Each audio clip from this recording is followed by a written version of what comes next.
This video will be concerned with government intervention in the economy. Now you'll see from the bottom right hand corner there are 114 slides, so it's quite a long video. It's probably best therefore to have a break, stop the video from time to time, and just remember to come back to it and finish it. We want to look at different reasons why there is government intervention in the economy, and the type of intervention and the implications of that intervention. So it's one just dealing with this particular topic. A lot of the material will be covered elsewhere in different videos.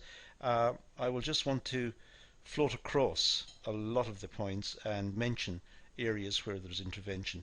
The precise relationship that's occurring between different variables or different situations that we're discussing, these may be the subject matter of separate videos, as I said.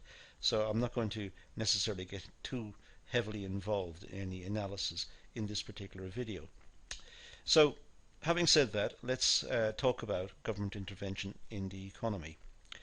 Well, for a start, there can be microeconomic reasons for this, and these are normally associated with what we call market failure. Now, microeconomics must be distinguished from macroeconomics. Microeconomics is about individuals, individual people, individual markets, individual companies, individual products. Anything that's individual is micro. Macro is aggregates, dealing with collectivities, dealing with collections of people. So we collect the buyers in the market all together within the economy. We call them consumers, and we talk about consumer expenditure. We don't talk about individual prices in macroeconomics. We talk about inflation or deflation. So macro is quite distinct from micro. Historically, there was no macroeconomics. It's a relatively newcomer. I think it developed properly in the 1930s. So it's a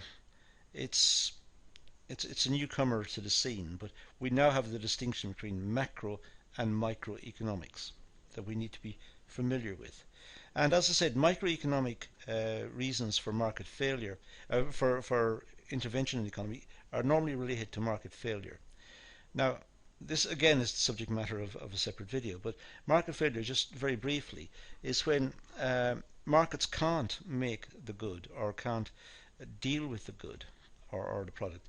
And particularly markets fail if they are, for example, public goods. Now, markets are not good at providing pure public goods. A public good is one where we cannot be excluded from enjoying the good, so it's impossible to exclude people from, in a sense, consuming the good or enjoying the good, and we're not rivals for the good. The more I use the good, I don't diminish it for you. For example, street lighting. Street lighting is a popular example in economics. If I am out at night traveling or going to the shops or whatever, I enjoy street lights. I never think of myself enjoying the street lights, but in a sense I'm enjoying the services of the street lights. I'm benefiting from the street lights. But in so doing, I'm not diminishing the amount of street lights that's available for you. Still the same amount. And we're not rivals in that case. And it would also be very difficult to exclude me from benefiting from the streetlights. You'd have to lock me up or force me not to go out of the house, or I can't go onto the street to enjoy the streetlights. It may sound a very trivial example, but it's a very important one, because there are different types of goods. There are public goods and private goods. And when we think of markets, we're talking really about private goods, one where there is a property right associated with the good. So if I purchase a laptop computer, that's my computer. I can stop you from using it. I have a right to stop you. And also we're rivals. If I'm using it, you can't use it at the same time. So that's a private good. Now contrast that with the streetlights, where we're not rivals. If I'm out walking along the street, I'm enjoying the streetlights. You could walk along the street and enjoy the streetlights at the same time. And it also be very difficult to exclude us. We'd have to be perhaps locked in our homes, so we can't enjoy the streetlights. And contrast that, as I said, with the laptop example. So there's one in which microeconomics may require government intervention. So how would we get streetlights if they're not provided by the government? If you ask me to voluntarily contribute towards free streetlights, I may refuse. I might become what's known as a free rider. I lie about my preferences. I really want the streetlights, but I'm telling you as a collector who is trying to finance the streetlights, I don't want the streetlights. And in that way the streetlights are provided and I will benefit because you can't exclude me. So I become a free rider. So how do we get streetlights? Well, we have to have the government, and we'd have to have coercive taxation. I have to be forced to pay taxes. Then the taxes are taken and the government provides the streetlights. So I'm forced to buy the streetlights whether I like it or not.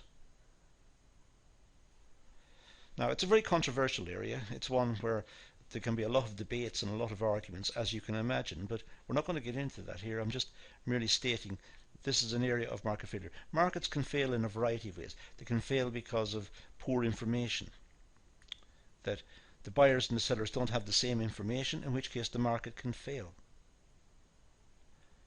But we'll talk about market failure in other videos, and for the moment, just it's an area that's worth researching. What is market failure? And getting some examples into your notes. We also have macroeconomic reasons for government intervention. A famous economist, John Maynard Keynes, he was popular in just after the Second World War in the UK. He's world famous economist who in 1936 published what he called the General Theory of Employment, Interest and Money, better known as the General Theory. And in there he took a very radical view of how economies should be controlled by the government and how governments should intervene to solve the problem of unemployment. And in fact, after the Second World War, nearly all governments in the world, all non-communist governments, followed Keynesian economics. And it was popular right up to the 1970s, when circumstances changed and it wasn't working so well, and eventually it was overthrown. But from 1945 to the early part of the 1970s, Keynesian economics ruled the world to some extent, or to quite a large extent.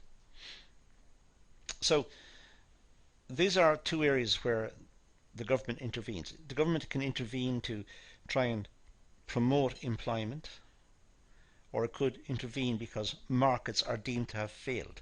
Perhaps markets have become monopolized and the government needs to step in to break up the monopoly so that consumers get the product cheaper and get better quality product and more of it.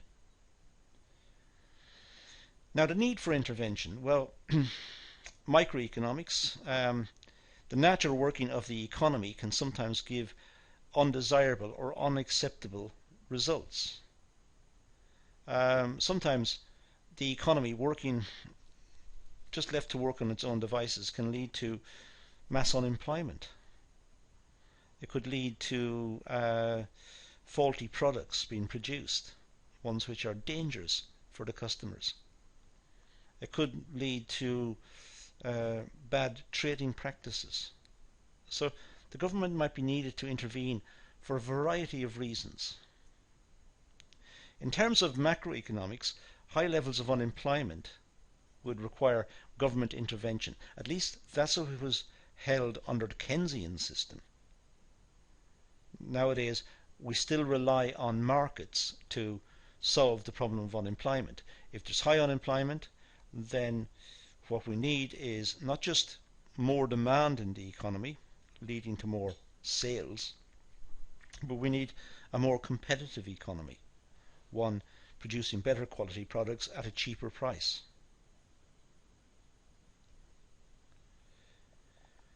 We also have a problem about inflation. The government needs to regulate inflation. Inflation is very important to our consideration in economics because we're held together by money. That's how we trade. That's how we live. We work for an income and then we spend it. So economics is a part of our everyday lives. And we use money as a measure of value. So when we work, we get paid a certain amount. That measures our value to the company. And when we buy products, it's a measure of the value we associate with those products, their desirability. If the value of the money is changing, then it can be destructive towards markets. It can be destructive towards the whole society. And there are examples of whole countries which have come under pressure because of inflation. The famous example is Germany just before the Second World War, where there was what's known as hyperinflation, inflation at many thousands of a percent, which led eventually to the collapse of the economy. But it's happened in many countries. So controlling inflation is seen as very important because that's how the economy runs. It runs through the use of money, and money should be stable. It should be a stable measure of value.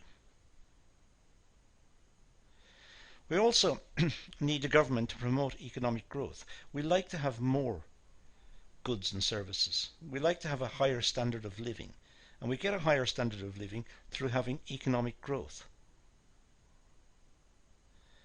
And also we trade with other countries, and we want to have a balance in our payments, a balance of payments equilibrium we call it. We need to export the same value as what we import. Otherwise our currency will change values in the international markets. This will lead to changes in the price of imports and the price of exports, which could be advantageous or not advantageous to the country.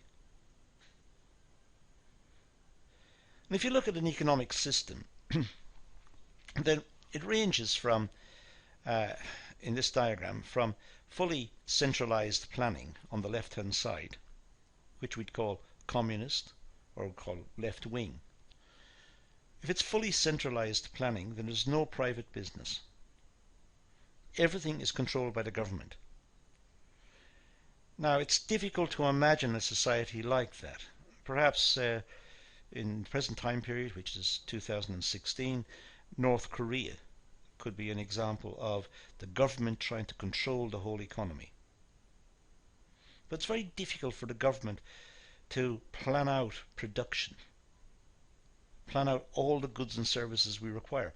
If we think of the number of goods and services we require, it's immense. Just go to a supermarket and just look at the variety of goods and services in the supermarket, and that's just one shop. So it's difficult for the government to satisfy our requirements. Capitalism, by contrast, has no problem in a sense because entrepreneurs seeking profit try out a variety of products to try and get our attention. Some of them will be successful and the entrepreneurs will get rich, perhaps. Some of them will fail. And if they fail, we don't mind. It was the entrepreneur who took the risk. It was the entrepreneur who lost. So our diagram here ranges from the left, communist, fully centralized planning, to full capitalist on the right hand side. Full capitalist, and you'll notice the word anarchy above it. And by anarchy I mean no government. There's no need for a government. If it's fully capitalist, there's no need for government to intervene. There's complete trust in the market system. So there's minimal or even no state intervention in a capitalist economy. So what we have in practice is something in between, mixed economies. For example, in the UK, we have a large private sector, large private companies producing products.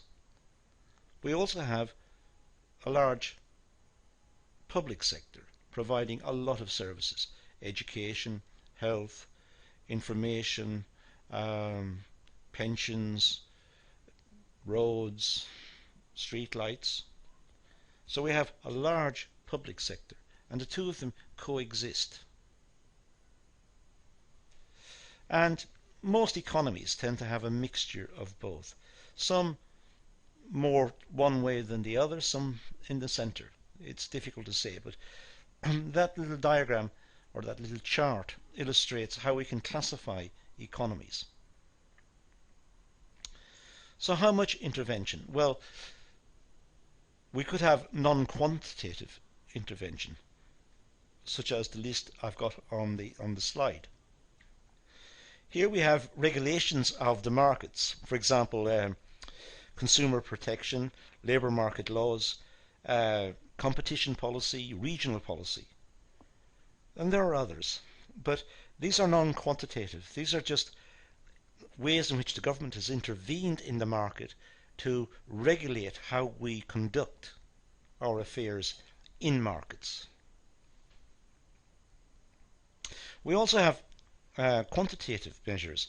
The government may intervene and increase government spending, or cut taxation, or adjust some policy related to its own set of activities. Many economists believe that this should not exceed, the amount of government intervention, government spending should not exceed 40% over time of GNP, gross national product. That's a famous figure that comes really from history. People don't talk about it anymore. I simply inserted it there because in the past it was believed by many economists, notably one famous American economist called Milton Friedman, that any country that went beyond 40% of GNP, of gross national product, being controlled by the government, that was in a sense a communist country. So that's why I mentioned 40%.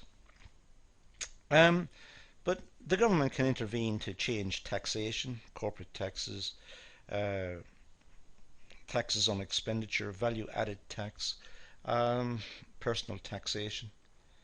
So the government has got a lot of ways, and many ways, in which it can intervene in the economy.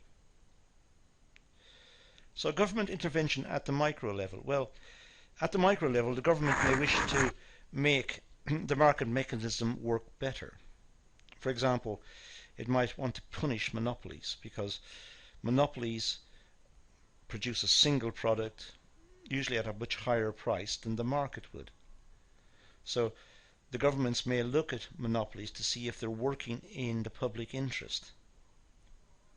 Some monopolies produce a single product, but they use the profits to finance research and development into new products. So for example, ethical pharmaceuticals. We want drugs to cure us when we're ill, but we don't want the drug companies to make big profits.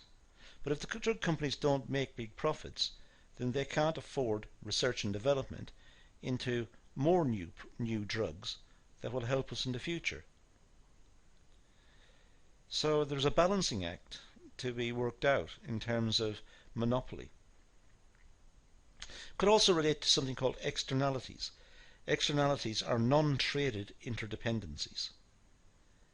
Sometimes we are connected, but there's no monetary connection, there's no market connection between us, but we are connected. For example, a company may produce a product and also produce a negative externality in the form of pollution, which affects me.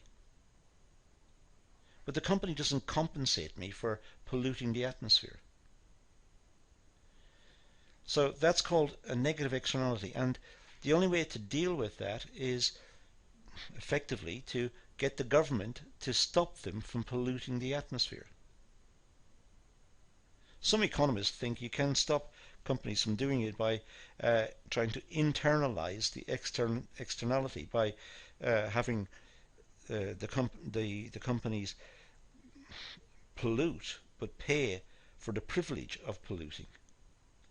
And by having a tax on their output, it'll constrain the amount that they would produce. But governments intervene to try and stop what's called negative externalities. We've already mentioned public goods, but public goods have two attributes, as I said, non-rivalry and non-excludability. But the government may intervene to provide a lot of goods that perhaps the market would find it difficult to provide. The example I gave earlier was streetlights. But there may be many. But it raises other issues, ones that we'll come on to in a second. In fact, the next item on the list. Sometimes we think of certain products as public goods. In fact, they're not. They are publicly provided goods, but they're not actually public goods. If I could take just a very extreme example of education. Now, we all believe that governments should educate the future population.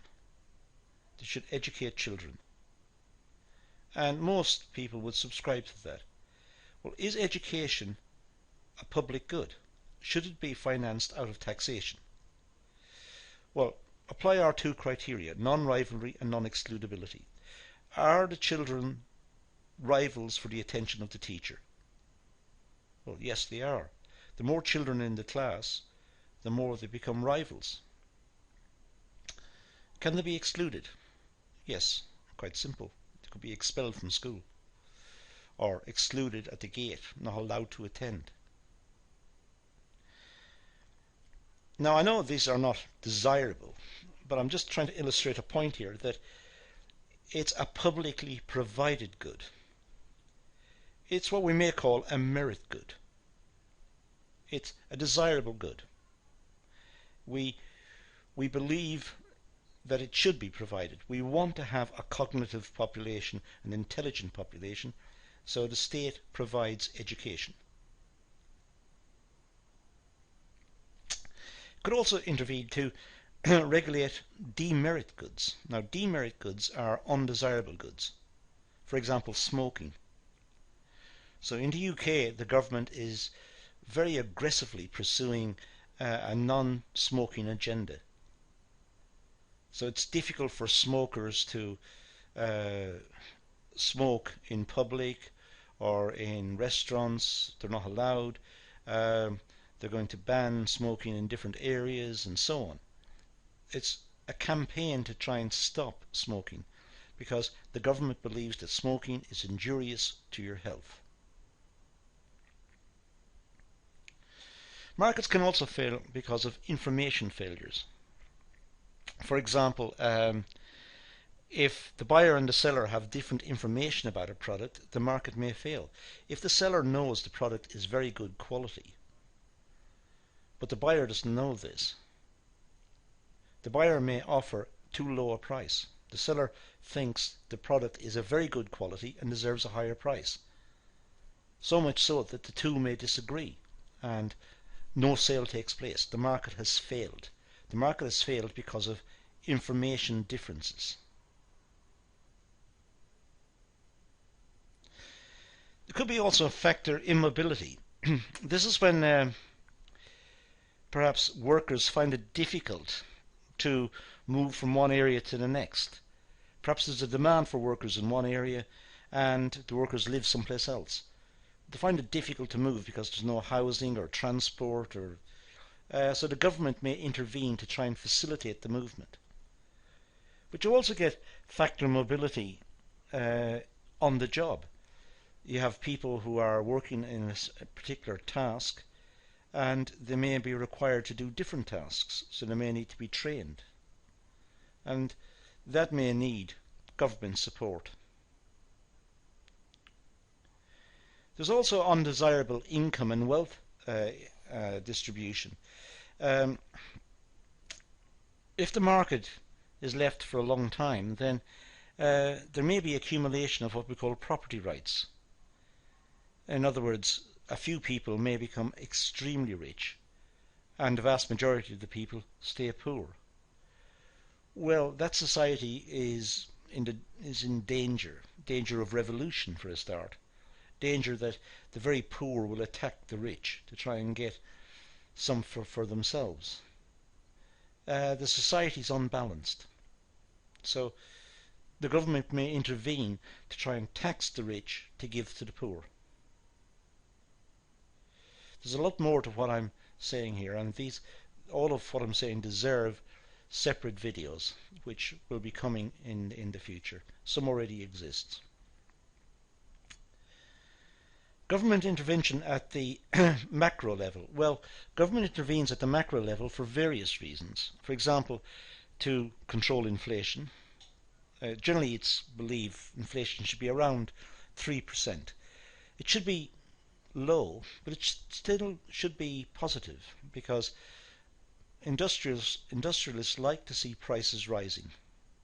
So it encourages producers when prices are slightly rising. But if it's rising too much, that's dangerous.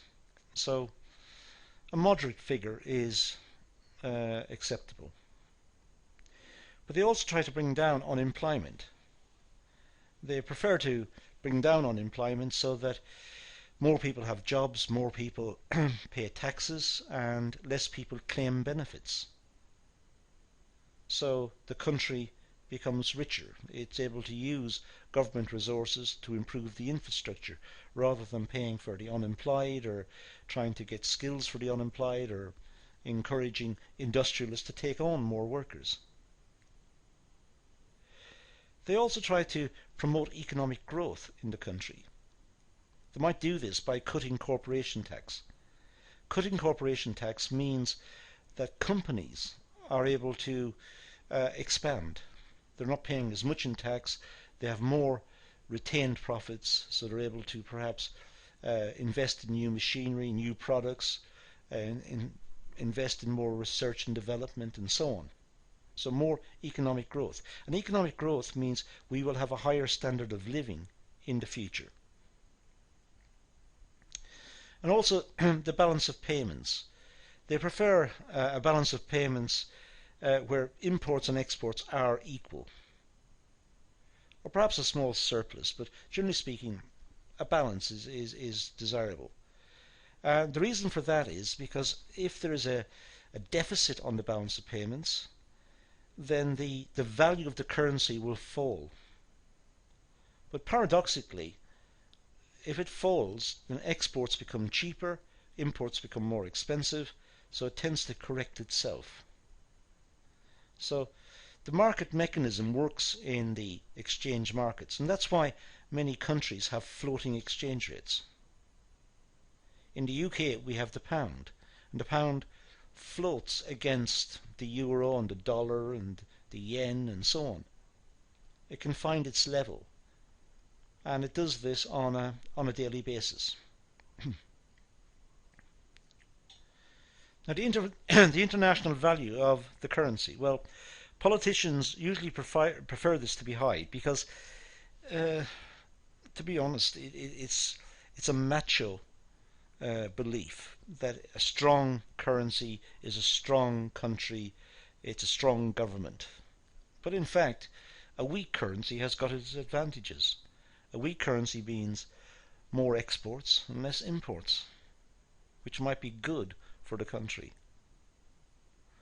A strong currency could mean a lot of imports and few exports.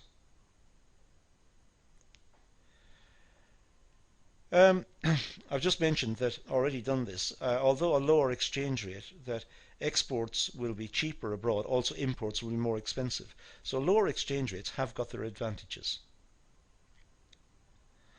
There's also the allocation of resources, how resources are allocated by the market or by planning. So the government needs to work out, should it allow the market to work, or should the government intervene and, in a sense, command resources to particular projects. The distribution of income. Well, the government may wish to help people on lower incomes by redistributing from the rich to the poor. Now, this may be done through the taxation system, simply taxing the rich, giving to the poor. There are all sorts of implications associated with this. Taxing the rich may cause the rich to leave the country, so there's no one to tax. Or taxing the rich, you could argue, is unfair. Perhaps the rich have worked hard to get their money, so why should they have to pay it to someone else? There are many arguments to be made on either side here. We're just skipping through some ideas in this particular video, but if we think about each of them in a little more depth, we find they become very controversial and also very complicated. The government wants a higher standard of living, but again, we're not too sure what we mean by a higher standard of living. A higher standard of living may mean a more stressful life. Living in cities, trying to find transport in the city and coping with city life, and very stressful. Perhaps people who live in the countryside have an easier life. There again, the people in the country probably be a lot poorer, but a lot less stressed. What I'm trying to say here is that there are many arguments to be made for and against, and simply saying we want a higher standard of living is not saying very much. We need to specify what we mean by higher standard of living and look at some of the implications of what we list as representing a higher standard of living. Taking care of the environment is another area the government gets involved in. It's a relatively new concern, but trying to stop pollution. This means intervening in production, but also intervening in the type of cars we drive and the type of motorbikes on the road and the way we live, the way we insulate our homes, the type of energy we use, the way we use energy. So it's very much interventionist. But generally speaking, governments do this by trying to encourage us to change our behaviour, not by force. It could also intervene to try and stop unwanted fluctuations in the economy. Changes in the rate of inflation, changes in the level of economic activity. The government may step in and try to alter or improve the situation. We know that countries, all economies, go through cycles. The economy cycles on its own. It's just the natural course of events in the economy. It goes through a boom period, then it enters a recession, back into a boom, back into a recession. It's not to suggest that the cycles are nice sine waves or nice patterns.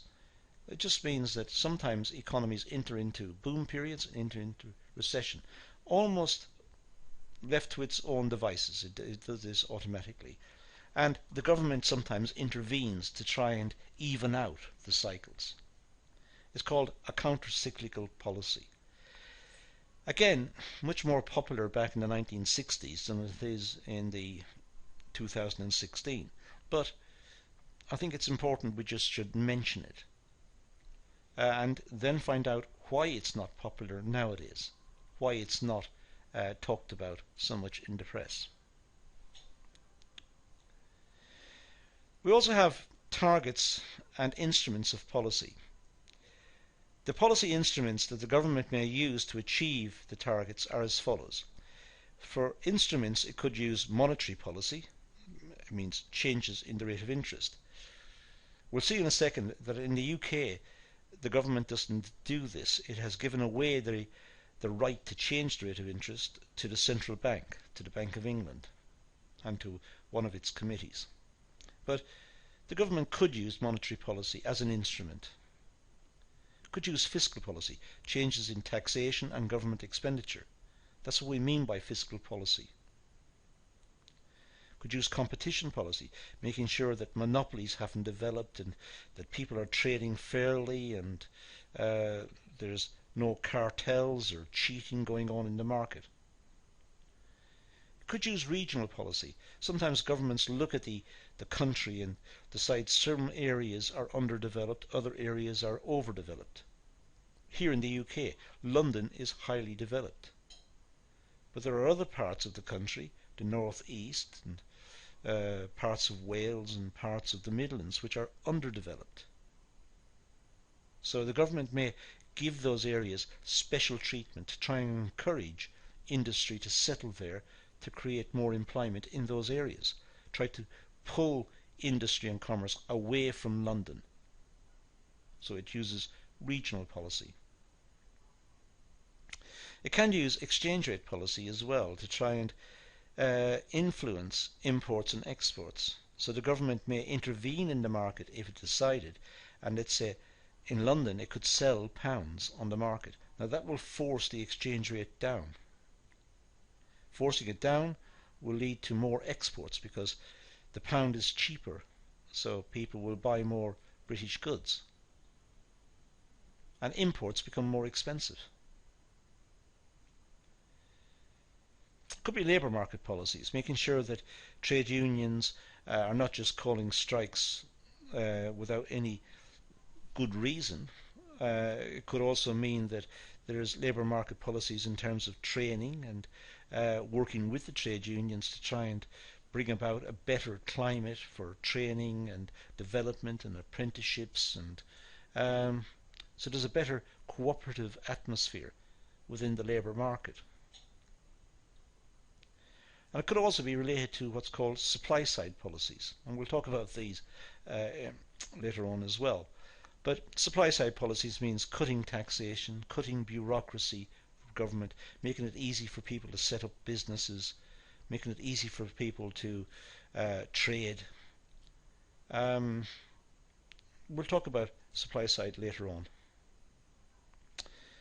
The targets, the government intervenes at the macro level for various reasons. To control inflation. It doesn't want the price of its currency to vary a lot. Could intervene to reduce unemployment.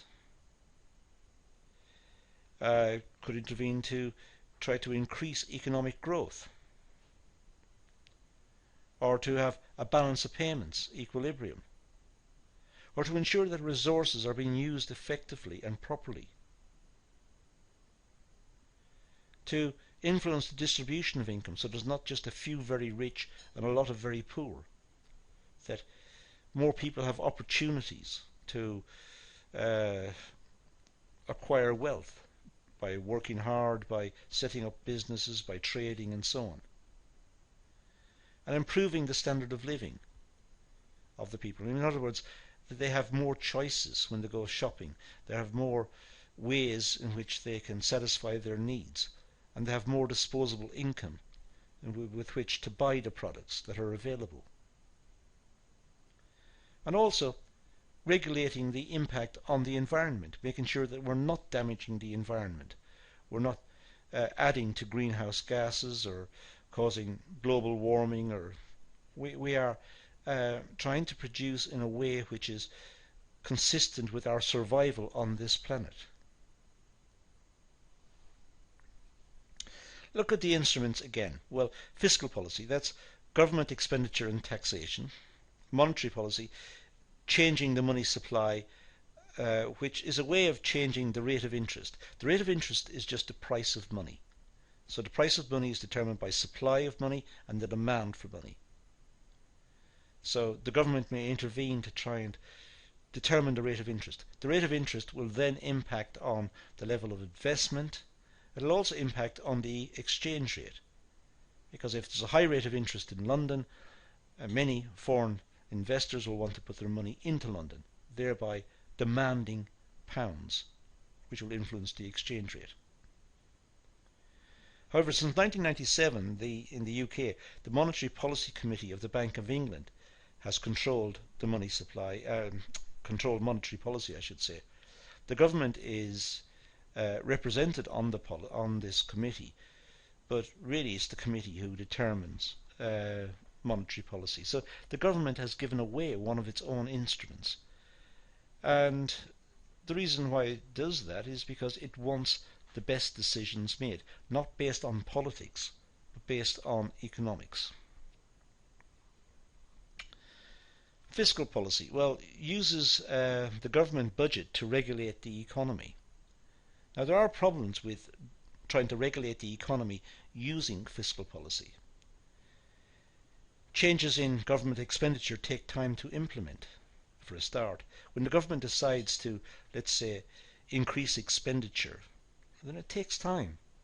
It can't just happen overnight. It has to be planned, it has to be programmed, resources have to be bought, everything has to be marshalled into position, and then the project implemented. And so a change in government expenditure can take a long time. If the government's going to build a hospital, it can't happen overnight. There are lags in the system. It takes a long time for government expenditure to come online. So many government expenditure programs are long-term and can't be changed quickly. If the government wants to vary the project, sometimes it can't do it. If it's building roads and the road is half built, it can't just stop, because the money spent on the road, the expenditure is wasted if the road does not function. So once committed to a program, the government has to see it through. Half building a hospital doesn't make sense. Changes in taxation also take time, because all the paperwork in tax offices has to be changed. So if the government's going to change taxes, nowadays it changes not just the paperwork, it has to change the computer systems and the data and so on. It takes time. It's not something that can be done very quickly. It is easier to change taxation than government expenditure, admittedly, but it still takes time. So that's a problem with fiscal policy. Let's see how it works. So an increase in government expenditure. Now this is taking a classical Keynesian approach to see how government expenditure can influence the economy. This is based on the work of John Maynard Keynes, which I said was popular from about 1945. His book was published in 1936 until about 1973-74, something of that in that bracket. So this is the Keynesian view. Well, increase government expenditure, which will lead to more spending. More government expenditure means the government spending more in the economy. That means more people are working for the government, more people are receiving wages and salaries, they're spending it, and there is what's called a multiplier effect. And when they spend it, other people receive it, they have an increase in income, and they in turn spend that, and so on. So there's a multiplier effect. So there's more spending. So there's a greater demand for goods and services. That means more workers are required to produce the extra demand. More workers means less government expenditure on welfare benefits and more taxes being received. So there's less unemployment in the economy. Now that's the classical Keynesian picture of fiscal policy. And we need to contrast that with a lot of the material that's been produced on what followed on from Keynes. When the Keynesian framework collapsed, it was replaced by what's known as monetarism. And we need to look at monetarism to see how they see this mechanism and what they think about it. The government may try to increase aggregate demand, increase government expenditure, or reduce taxation if unemployment is high and inflation is low. So really the government needs to have, in a sense, high unemployment and low inflation. If it's high unemployment and high inflation, there's a problem. That's called stagflation. And the government has a problem then.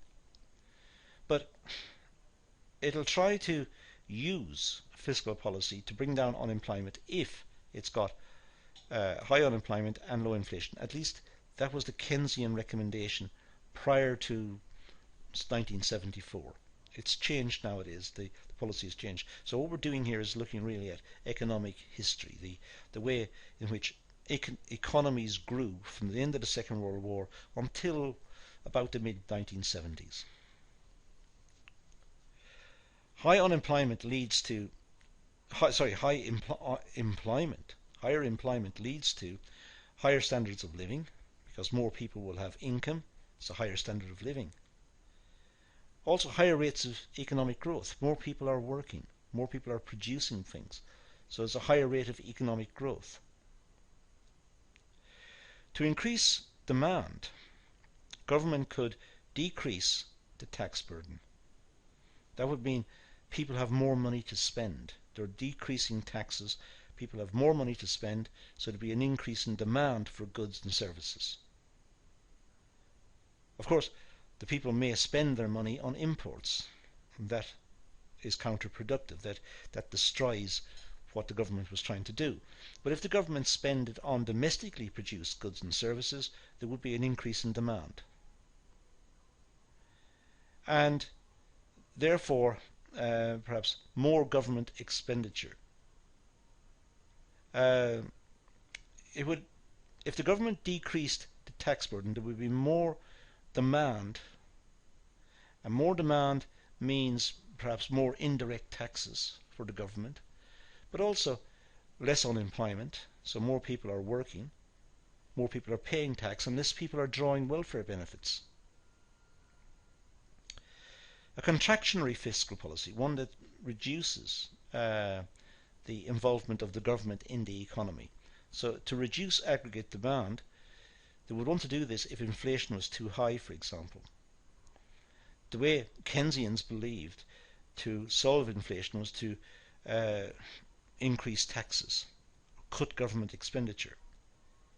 Contrasted with the monetarists who believe it's the money supply that causes inflation.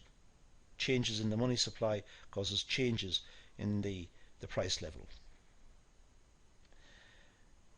The balance of payments is in deficit. If the balance of payments is in deficit, they'd want to reduce aggregate demand. So the Keynesians would again use contractionary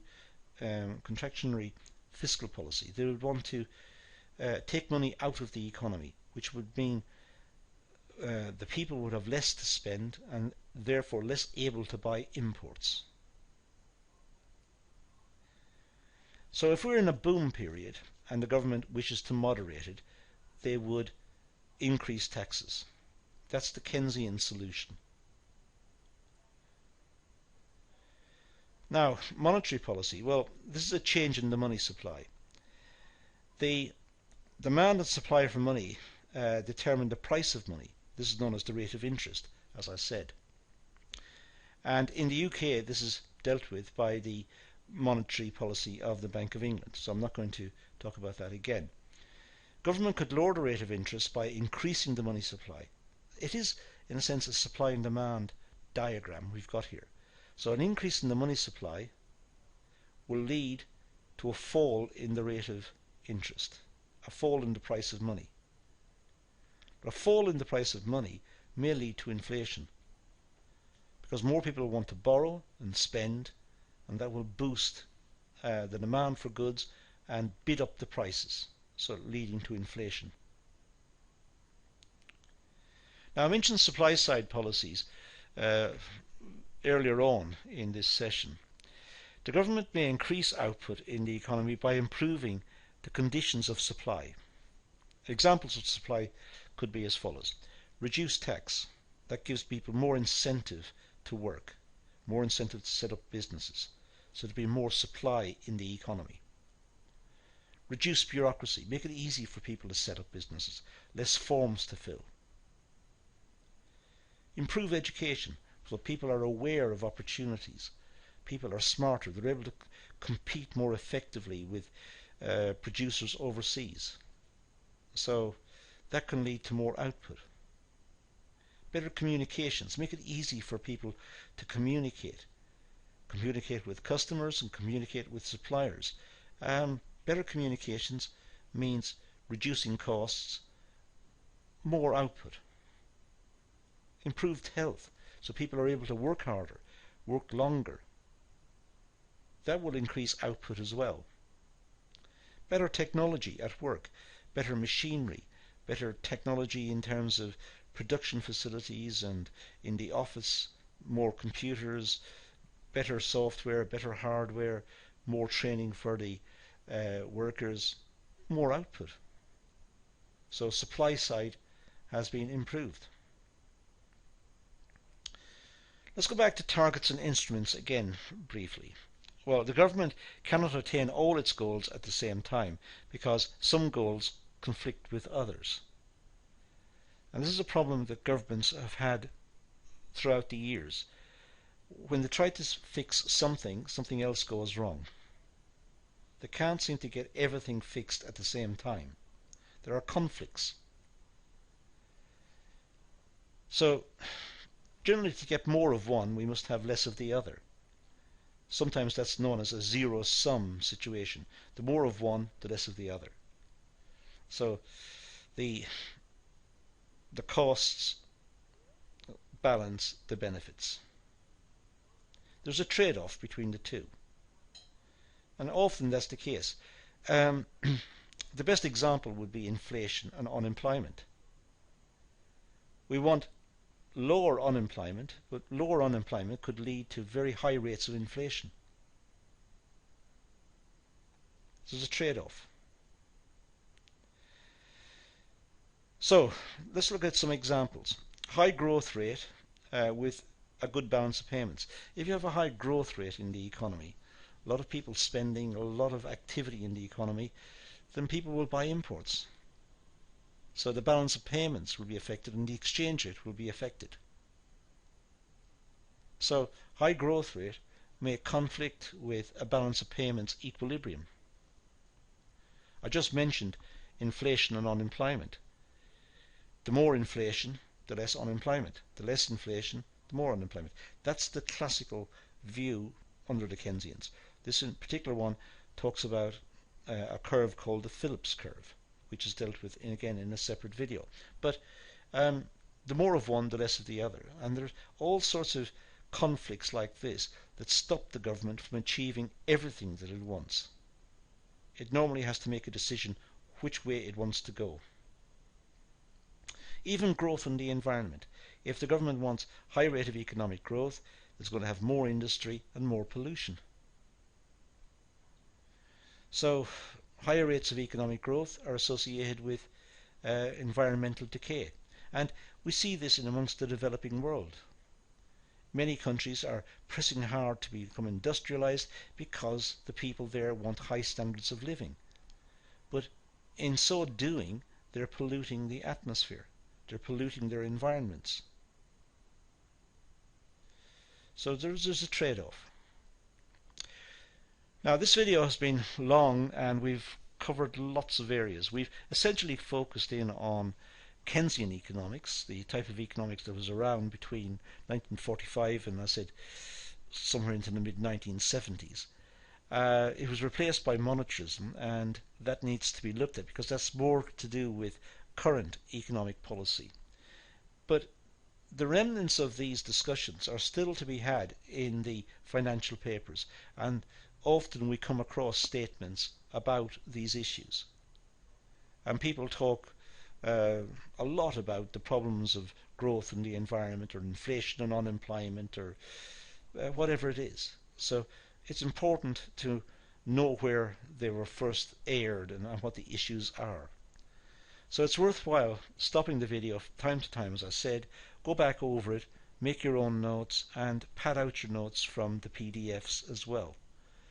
It'll be the subject matter for other videos, and it's important that you get an understanding of the ways in which the government can intervene in the economy, what are the problems associated with that intervention, and what the government can do about those problems, if anything. We've covered a large amount of material, so please go back over the video slowly, make your own notes, and study the content very carefully. That's all we're going to deal with here, so let's leave it at that and say thank you for watching.